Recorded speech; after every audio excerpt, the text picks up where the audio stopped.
Claire used to tell herself that she and Daniel were the kind of couple other people envied. They had met in graduate school, her studying psychology, him finance, and quickly built a life that looked immaculate from the outside. Their home sat neatly on a tree-lined street, the sort of neighborhood where curtains were pressed, lawns were trimmed, and smiles always appeared on command. To friends they were proof that marriage could be effortless, but memory has a way of sharpening into knives. Claire now recalls those early years not as a blissful blur, but as moments punctured by small, uneasy silences. Daniel had always been charming, quick with laughter in public, yet strangely withholding once the doors closed. She thought it was stress. She told herself every marriage carried secrets. Lately, though, the nights had begun to frighten her. Daniel would rise from bed long after midnight, his movements practiced, careful not to wake her. She would hear the creak of the stairs, then the faint groan of the back door. Minutes stretched into hours while she lay staring at the ceiling, wondering, "Daniel?" She had once whispered into the dark as he slipped from the room. He paused at the doorframe, his silhouette rigid. "Go back to sleep, Claire. I just can't rest sometimes." His voice was steady, but she noticed he never met her eyes. The next morning, he would greet her with coffee and a kiss, pretending the night held no shadow. And she played along because that was what love meant, or so she thought. Their friends admired them at dinner parties, Daniel's hand on her waist, her careful laughter at his jokes. They looked synchronized, a pair perfectly rehearsed. Yet behind the curtain, Claire felt the thread of their life pulling tighter, as though it might snap at any moment. One night, unable to bear it, she crept downstairs after him. The living room was empty, lights off, but the faint glow from the kitchen window told her he was outside. She pressed her hand to the cold glass, heart drumming as she caught sight of him. Daniel was standing still in the yard, head bowed, as if listening to something buried in the earth. Claire pulled back. Trembling, the image burned into her. And whatever Daniel did when the world was asleep, she realized it was not harmless, and she was no longer sure she wanted to know. The image of Daniel standing in the yard lingered with Claire long after dawn. She tried to dismiss it as sleeplessness, a trick of shadows, but the unease burrowed deep. That morning, as Daniel rushed through breakfast, she watched his hands steady, careful, as though nothing at all were unusual. Later, when he left for work, Claire moved through the quiet house with restless steps. Dust motes drifted in the sunlight, the air thick with a silence that seemed heavier than walls could hold. She reached the hallway near the kitchen, where a narrow door blended almost seamlessly with the plaster. It wasn't new. She had seen it before, but something in her pressed to turn the knob. It didn't budge. She frowned, kneeling, noticing the faint metallic gleam of a lock set into the frame. She had never held a key to it. A pulse of dread ran through her, sharp and quick. That evening, when Daniel returned, she forced casualness into her voice. "Why is the basement locked?" He looked at her too long before smiling. "Tools, chemicals, things you don't need to worry about. It's a mess down there. I live here too." "You do," he said gently, brushing a strand of hair from her face. "And because I love you, I don't want you tripping on rusted nails or spilling paint thinner. Trust me." His tone was tender, but it carried the weight of finality. The matter, according to him, was closed. Neighbors had begun to whisper, though Claire didn't know how much reached Daniel's ears. At the market, Mrs. McCall murmured about seeing lights on in their house at odd hours. Another neighbor hinted that Daniel's car was gone on nights when no one else stirred. Their polite smiles carried a thin edge of suspicion. Claire hated how their words hooked into her, feeding the unease she already felt. She tried to defend Daniel. He works hard. He doesn't sleep well. But even to her own ears, it sounded rehearsed. That night, lying beside him, she studied his still face in the dark. Every locked door, every whispered rumor, every unanswered question tightened around her like a net. When a woman's face appeared on the news the next morning, missing, last seen nearby, Claire felt her heart drop into that silence. The morning news anchor's voice seemed too calm for the words she spoke. Local woman, 29, reported missing after failing to return home last night. Last seen leaving a cafe near Rosewood Avenue. Claire stared at the photo on the screen, a smiling brunette with bright eyes. The name was unfamiliar, but the location was not. Rosewood Avenue was less than 10 minutes from their house. She turned to Daniel, who was sipping his coffee. His hand paused mid-air, then resumed as though nothing had happened. "Awful," he murmured. "People disappear more often than you'd think," the comment chilled her. He rarely spoke so casually about tragedy. That evening they sat across from each other at the dining table, candles lit, a bottle of red open. Daniel was in his element, attentive, smiling, asking about her day. But every gesture felt deliberate, like an actor performing lines. Claire noticed the way his eyes flickered whenever she mentioned the missing woman. "Daniel," she asked softly, "did you know her? From work, maybe?" His smile was steady, but his fingers tightened around the stem of his glass. "No, why would you even ask that?" "I don't know. She was seen nearby. You're letting gossip get into your head again." His tone carried the gentlest reprimand, the kind that made her feel childish for even speaking. Later that week, a knock rattled the door. A detective introduced himself, plain clothes, badge flashing briefly. He asked if they had noticed anything unusual in recent nights. Daniel answered smoothly, his charm effortless, his voice laced with cooperative warmth. Claire, standing just behind him, felt the air thicken. The detective's gaze lingered on her, as though he sensed something unsaid. Then he nodded politely and moved on to the next house.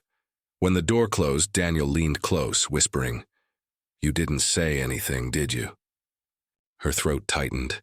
She shook her head. "Good," he said, brushing her arm with mock affection. "Because there's nothing to say." Yet in her chest suspicion bloomed, growing roots that would not let go. Sleep came to Claire in fractured pieces now, broken by sounds she couldn't explain. Some nights it was a low scraping, others a dull thud, always faint enough that she wondered if it was her imagination. Daniel, when beside her, never stirred, but more often he was gone, off on late-night drives with no real explanation. One Thursday evening, while he was supposedly meeting a client, the house pressed in around her with unbearable silence. Claire's gaze drifted toward the locked basement door. The thought gnawed at her. If she didn't look now, she never would. She found a set of old tools in the garage and, with trembling hands, pried at the frame until the door gave. A stale, earthy smell rolled upward. She flicked on the light and descended, each step echoing too loudly. The basement looked ordinary enough at first. Shelves of paint cans, stacks of boxes. But near the far wall, the floorboards looked newer, out of place. Kneeling, she pressed her ear to the wood. Nothing. Still, instinct drove her to wedge the screwdriver beneath one edge. With a hard pull, the plank lifted an inch, releasing a metallic tang that made her stomach twist. Her eyes widened. The underside was smeared with something dark, flaking, unmistakable, dried blood. Claire recoiled, nearly dropping the board. For a long moment she crouched frozen, heart battering her ribs. This house is old, she tried to reason. It could be from before we moved in. A leak, a dead animal, anything else. But deep down, she didn't believe it. She carefully replaced the board, her hands shaking so badly the tool clattered on the concrete. She switched off the light, bolted upstairs, and leaned against the kitchen counter, struggling for breath. When Daniel returned later, humming as he shrugged off his coat, she forced herself to act calm. "How was your client?" she asked, her voice brittle. "Fine," he said, kissing her cheek. "Why do you ask?" "No reason." His smile was smooth, but she noticed a faint smear of dirt on his cuff. He didn't bother explaining it, and she didn't dare ask. That night, lying rigid beside him, Claire stared at the ceiling. The secret beneath their home pulsed in her mind like an open wound, bleeding into every thought, and she knew Daniel would never let her speak of it. The discovery in the basement haunted Claire in the quiet hours. Every glance at Daniel's shirt sleeves, every scuff on his shoes became proof in her mind. Yet when she tried to bring it up, her words dissolved under his gaze. One morning, she stood in the kitchen, the coffee pot hissing between them. "Daniel," I said, "there's something wrong in this house. I've heard noises." "I went downstairs." He set his mug down carefully, his smile soft but cold. "Claire, we've talked about this. Remember what your doctor said after your episodes? You let stress twist things into something they're not." Her stomach nodded. "This isn't stress. There was nothing." His voice sharpened, then melted into reassurance. You've had these spells before. It's why I worry when you let your mind wander. You're safe here, with me." The words coiled around her, a net of concern that felt like a noose.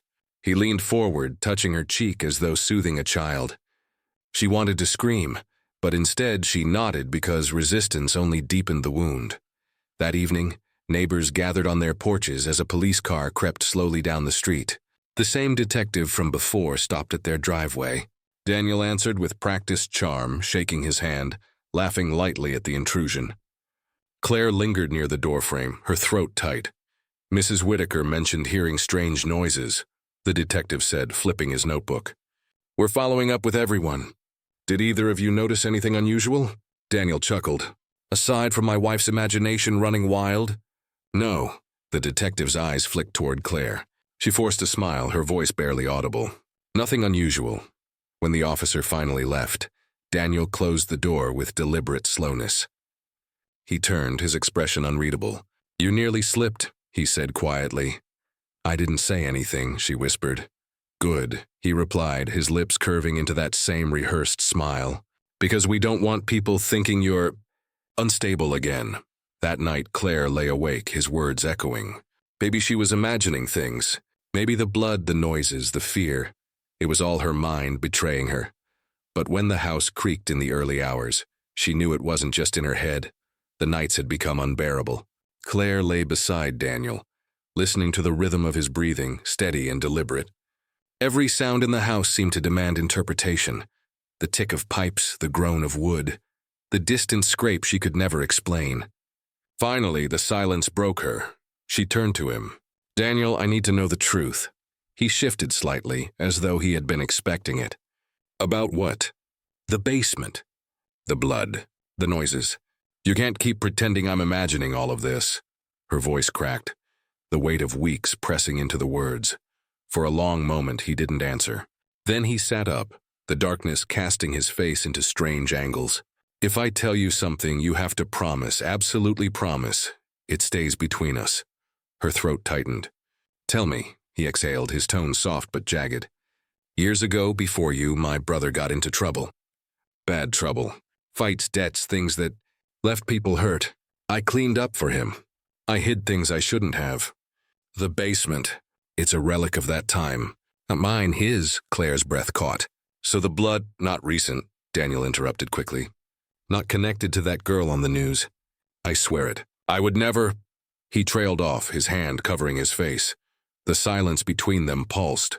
She wanted to believe him, wanted to cling to the image of the man who had once made her laugh in crowded rooms. But doubt gnawed at her. Why keep it locked? "Why not tell me from the start?" "Because you'd look at me like you're looking at me right now," he whispered. "Like I'm a monster." She shook her head, fighting tears. "You manipulated me. You made me feel insane. I was protecting you. From the ugliness of the past. From suspicion that doesn't belong to me." His words carried both desperation and control, a careful balance she couldn't parse. In the dim glow of the streetlight filtering through their curtains, Claire studied his profile. The man she married and the stranger she feared overlapped like twin shadows. Which one was real? When Daniel lay back down, curling an arm around her, she remained stiff, staring into the dark. His confession had offered truth, yes, but not the whole truth.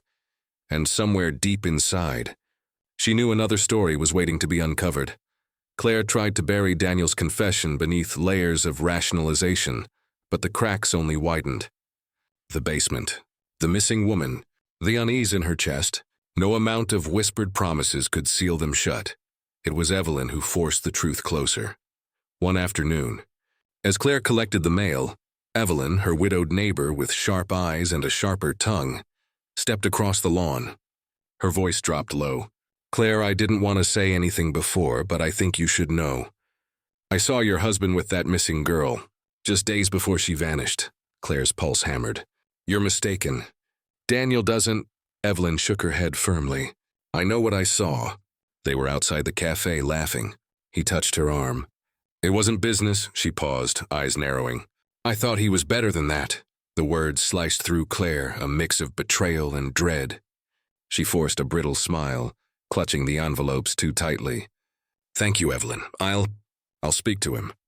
That night, she watched Daniel as he prepared dinner, his movements fluid, his charm intact. Could it really be true? Evelyn had no reason to lie. Yet Daniel's warmth felt convincing, rehearsed or not. Later, when the detective returned to canvass the street again, his questions carried sharper edges. Did either of you know the missing woman personally? His gaze lingered on Daniel with quiet suspicion. Daniel's laugh was easy. No, officer. We'd never met her. Claire stood beside him, her stomach twisting. Evelyn's warning echoed in her mind, but her lips remained sealed. The detective's eyes flicked between them, sensing the silent war beneath the polished exterior. When the door shut, Claire's knees nearly buckled. Daniel touched her shoulder too gently. You're pale. Don't let the neighbors get in your head. But Evelyn's words had already taken root. For the first time, Claire felt her marriage teetered not on suspicion alone, but on the edge of betrayal. Evelyn's words gnawed at Claire until every glance at Daniel felt staged, every smile a performance. She told herself she needed proof, something undeniable. Proof that her doubts weren't just whispers planted by suspicious neighbors or the detective's lingering eyes. The chance came on a rainy Saturday. Daniel had left suddenly, claiming a late call from a colleague. His briefcase sat forgotten in the hall. Claire stared at it for a long time, guilt pressing hard against her chest. But beneath guilt lurked something stronger, desperation. Inside, beneath files and receipts, she found a slim black phone. Not his usual one. Her fingers trembled as she unlocked it. No passcode. Almost as though he didn't expect her to look. Messages spilled across the screen. Dozens of women. Some texts flirtatious, others pleading, some coldly cut off. A pattern unfolded. Daniel charmed, Daniel lured, Daniel discarded. Claire's throat closed as she scrolled deeper. Pictures of smiling women. Selfies he must have requested. Names she didn't recognize. Her stomach twisted when she saw the missing woman's face among them. Her last message unanswered, "Where are you? Did I do something wrong?" The room tilted. Her marriage, the vows spoken in warm light years ago, collapsed into something monstrous. He hadn't just hidden infidelity. He had weaponized their life together, using her presence as a shield. The perfect husband, the safe neighbor, the devoted spouse, while another life slithered in shadows. When Daniel returned, dripping rain from his coat, she could barely breathe. She tucked the phone back quickly, though her hands shook. At dinner, his voice was smooth. "You've been quiet tonight." She swallowed hard. "Just tired," his smile widened knowingly. "You're always so sensitive. That's why I love you." The words rang hollow, brittle. She looked at the man across from her and saw not love, not safety, but a mask so carefully constructed it terrified her. Later that night, while he showered, Claire sat on the bed staring at their wedding photo. She whispered into the silence, "Who are you, Daniel?" When he emerged, towel slung over his shoulders, he caught her gaze. For a flicker of a second, something in his eyes shifted, like he knew she had discovered a piece of him he never intended her to see. He crossed the room, kissed her forehead gently, and whispered, "Don't ever doubt me, Claire. Doubt ruins everything." She forced a nod, but her heart pounded violently. The phone's images seared her mind, the missing woman's face among them. She no longer felt like a wife. She felt like the last witness, and she knew soon the walls of their home would not keep his secrets buried much longer. The knock came just after dawn, sharp and unrelenting. Claire jolted upright in bed, her pulse roaring. Daniel was already awake, standing at the window with an expression she couldn't read. When she whispered his name, he only said, "Stay calm. Whatever happens, you say nothing." The police entered with quiet authority, their presence filling every corner of the home. The detective from before stood at the front, his eyes steady. "We have a warrant." "Please step aside." Claire's body went cold. She hovered near the stairs as officers began their search. The sound of boots against wood echoed like a drumbeat. Daniel kept his posture relaxed, arms folded. A faint smile fixed on his lips as though this were a misunderstanding soon to be corrected. Down in the basement, the illusion shattered. An officer's voice rose. "Sir, you need to see this." Claire descended slowly, her legs unsteady. Flashlights cut through the damp air, illuminating corners she had never dared to explore. Boxes were pulled apart, shelves overturned. From beneath the floorboards, carefully wrapped bundles emerged. A scarf, a silver locket, a phone, its screen cracked but intact. Objects that once belonged to other women. The detective lifted one evidence bag, holding it before Daniel. "Do you recognize this?" Daniel's smile didn't falter. "No." Claire felt the room tilt. Her eyes caught on the stained wood near the far wall, the very spot she had uncovered. Now, under glaring light, it looked darker, heavier. An accusation carved into the house itself. "Ma'am," an officer said gently, turning toward her. "Were you aware of any of this?" Claire's mouth opened, then closed. Her silence stretched too long. She couldn't speak, because to admit ignorance felt like complicity, and to admit knowledge felt like betrayal. Daniel stepped forward smoothly. "My wife knew nothing. She's fragile. Leave her out of this." The detective's gaze narrowed, lingering on Claire. "That's not for you to decide." As evidence piled up in plastic bags, the home she once believed in collapsed around her. Photographs were taken, fingerprints lifted, every detail catalogued. Claire pressed herself against the wall, trembling, her wedding ring suddenly heavy on her finger. The officers didn't just strip the house.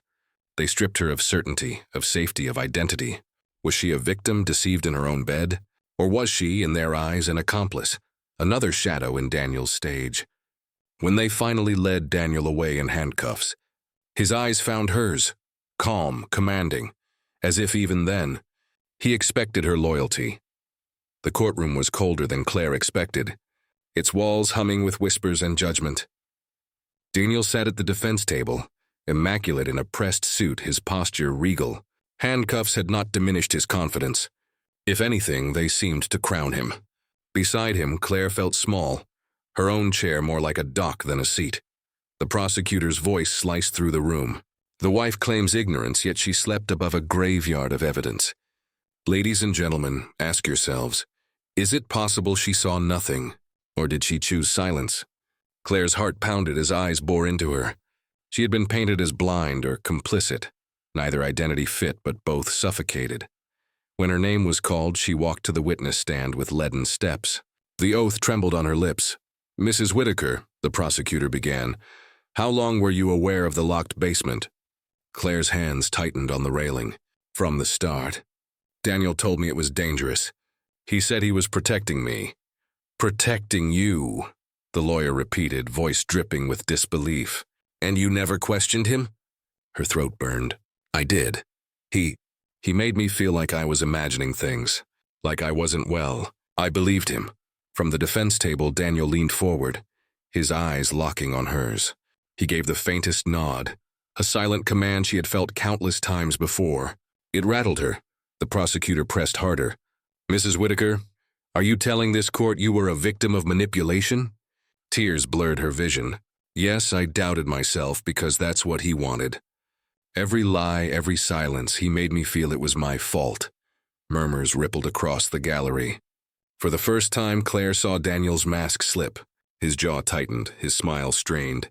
Their marriage, once their sanctuary, was now evidence, weapon, and wound. When court adjourned, reporters swarmed. Flashbulbs burned, microphones thrust forward. Claire pushed past them, her chest hollow. Behind her, Daniel's voice rang out to the press, calm and commanding. "My wife loves me. She knows I'm innocent." His words clung to her like chains, even as she longed to break free. The verdict came down on a gray afternoon, the sky heavy with rain that streaked the courthouse windows. Claire sat rigid, hands folded in her lap, as the judge's voice rang out. "Daniel Whitaker, you are hereby sentenced to life imprisonment without the possibility of parole." Gasps rippled through the gallery. Reporters scribbled furiously. Daniel remained motionless, eyes forward, lips curved into the faintest smile, as though this sentence were merely another performance in which he controlled the script. Claire searched his face for regret, for even a flicker of humanity. There was none. His silence chilled her more than rage ever could. When it was over, she stepped outside into the crush of flashing cameras. Questions cut through the air like knives. "Did you know? How much were you involved? Do you feel responsible?" Though the court had cleared her of charges, public opinion was merciless. In the eyes of neighbors, strangers, even friends, she was stained by proximity. The wife who must have known, The woman who looked away. That night, alone in her rented apartment, Claire removed her wedding ring. She held it in her palm, its circle unbroken, mocking her. In a whisper meant only for herself, she asked, "Was I his victim? Or his reflection?" Memories surfaced unbidden, Daniel's soft reassurances, his steady hand guiding her into silence the way she had doubted her own senses. Had she mirrored him without realizing, adopting his lies as truth? She stared into the dark, the weight of the verdict pressing down. Daniel's sentence was written in law. Hers was written in whispers, in stares, in the hollow echo of a marriage that had devoured her identity. In the end, their vows had been fulfilled in a twisted way, bound not by love, but by the crime that had defined them both. The years dulled nothing. Time only deepened the scars. Claire returned to the house on a brittle autumn afternoon, its windows boarded, weeds crawling up the siding. The neighborhood had changed, new families, fresh coats of paint, but the Whitaker home remained a hushed wound on the street. No one wanted it. Too much history seeped through its bones. Her footsteps crunched on the gravel drive. She pressed her palm against the warped door, half expecting Daniel's voice to greet her, smooth and commanding. Instead, silence pooled around her, broken only by the wind. Inside, dust swirled in faint beams of light. Wallpaper peeled like scabs from the walls.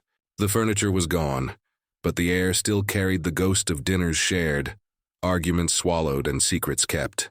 Each room seemed smaller now, as though the house itself recoiled from memory. She descended toward the basement. The door had been removed years ago, stripped away as evidence. Yet her heart still stuttered when she reached the threshold. The concrete steps groaned under her weight. At the bottom, emptiness stretched before her. No boxes, no tools, no blood, just a hollow space with cold stone walls. And yet, as she stood there, a sound whispered through the silence, faint, almost imagined. A scrape, a breath, a pulse of something that didn't belong to the present. Claire closed her eyes. It's only memory, she told herself. Only memory. But memory had teeth. She heard his voice as if he were beside her. "You know me better than anyone, Claire." "You always will." Her throat tightened. "I don't," she whispered into the empty air. Not anymore, still doubt clung. Was she absolved, or forever marked by what she failed to stop? Did the echoes come from Daniel, or from the part of herself that had once believed him? Claire climbed the stairs, leaving the basement behind. At the door, she looked back one last time. The room sat in silence, but she felt its gaze follow her. Outside, the sun dipped low, shadows lengthening across the lawn. Claire walked away, her steps steady. Though the sound of the basement never left her, it never would.